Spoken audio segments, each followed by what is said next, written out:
Welcome back to the OG Frenchie. In today's quick episode, we're going to be slapping a handle on this Cu Mai blade that I made last week. Let's go ahead and jump into this thing and we'll see how it looks when we're done.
So we just finished up putting an edge onto this thing, and we now have a completed knife. And I think for the most part, this turned out really, really cool. The copper, the 15 and 20, the 80 CRV2, the 1080, it's just a really cool combination of steel and metal in a really cool profile. This is something that you could potentially carry with you as an EDC. It's a little on the big side, about a 4-inch blade and about a 4.5-inch handle.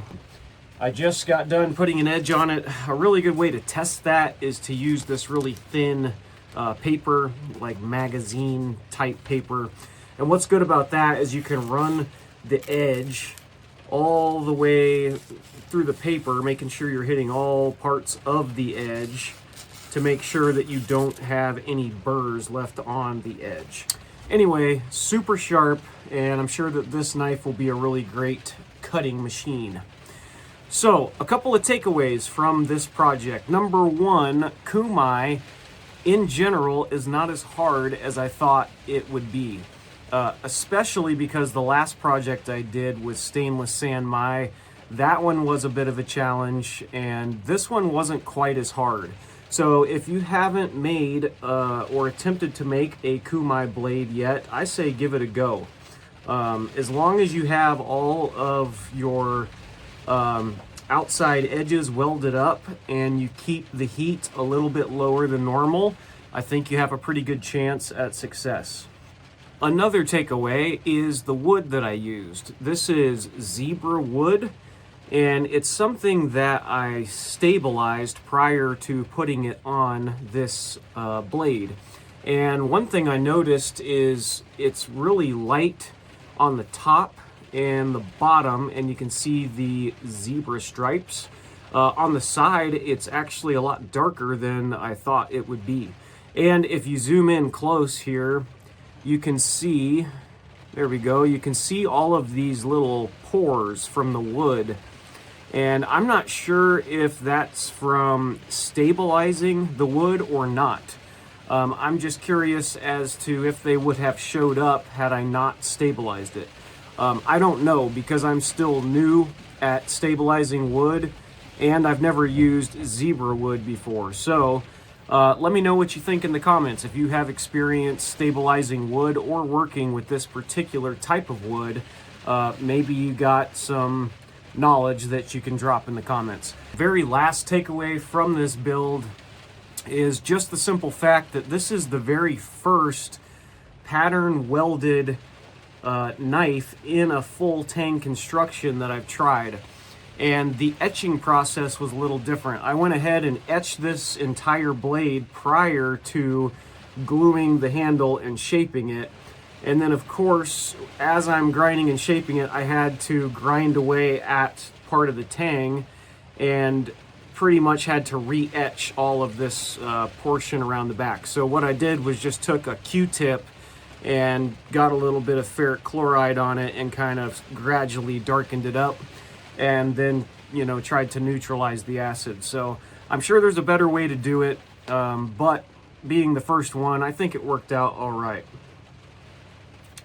So anyway, I know it's kind of a short video, but I did want to at least put one out there so that you guys could see the completed knife.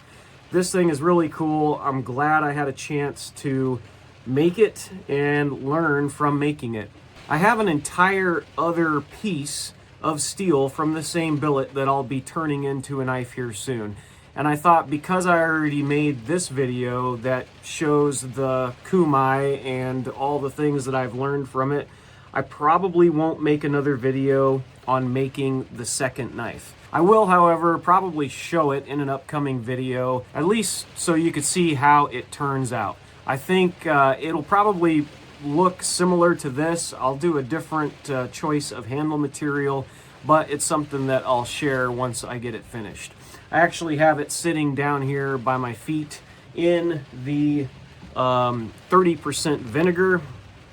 Take this down and show you real quick.